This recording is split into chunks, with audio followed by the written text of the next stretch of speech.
Mutton குழம்பு அதுக்கு onion நல்ல 4 இன்ச்சு பெரிய வெங்காயம், கருவேப்பிலை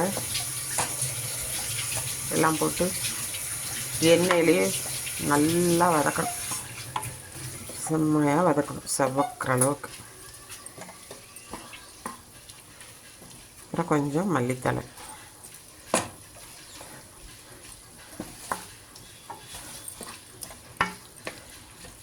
இது 3/4 கிலோ மட்டனுக்கு தேவையானது. கொஞ்சம் இதுலேயே புதினா இனி போடணும்.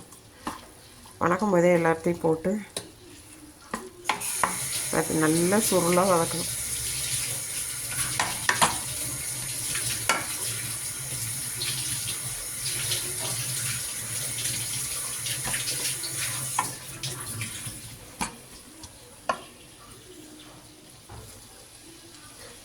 இப்போ புதினா போட போகிறோம்.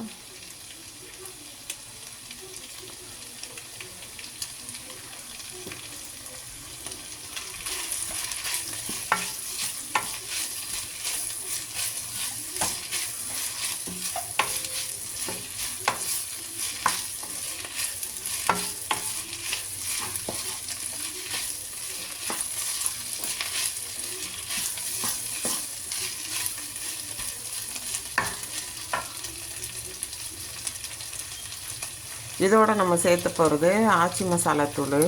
ஆச்சி மசாலா வந்து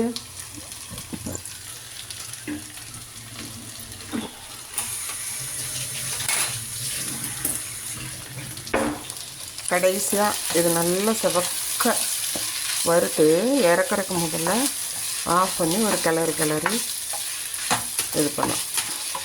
அதுக்கப்புறம் நைஸாக மிக்சியில் அரைச்சி எடுத்துக்கணும். அதுதான் பேஸ்ட்டு. மட்டனை 10 நிமிஷம் நல்லா எண்ணெயிலே வதக்கி விட்டு அதுக்கப்புறம் இதை போட வேண்டியது தான், தாளிப்போட. இப்போ ஒரு பேக்கெட் கொட்டியாச்சு. இது குட்டி பேக்கெட்டு ஆச்சி மசாலா, மட்டன் மசாலா 10 ருபீஸு. இது வந்து இப்போ ஒரு பேக்கெட் கொட்டியாச்சு. இதை ஒரு வதக்கிட்டு அப்போ தான் இந்த ரா ஸ்மெல் போகும். ஒரு டைமாக தாளித்து விட போகிறோம் மட்டனை. 10-12 விசில் வரணும் மட்டன் வேகிறதுக்கு. அதனால்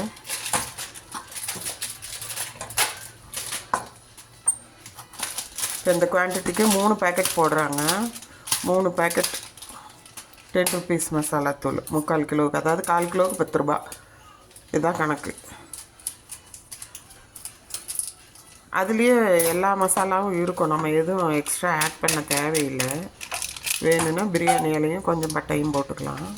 எல்லாம் அதுலேயே இருக்கும். 1 கிலோ வாங்கியிருக்கு. 1 கிலோவா? சரி, அப்போ 4 பேக்கெட். 1 கிலோவா, அதனால 4 பேக்கெட். 4வது பேக்கெட்டும் போட்டு இப்படி இது பண்ணி இவ்வளோ தான் இருக்கணும். அதுக்கப்புறம் நம்ம மட்டனுக்கு ரொம்ப ஆயில் சேர்த்த மாட்டோம்.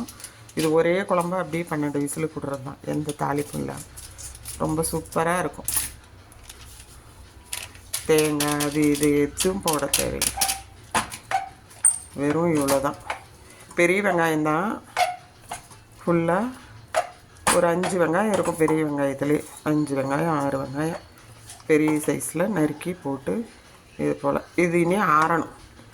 ஆறின உடனே அரைச்சிட்டு அதுக்கு பிறகு ஒரே தடவையாக கலக்கி விட்டுறது. காமிக்கிறேன் மறுபடியும்.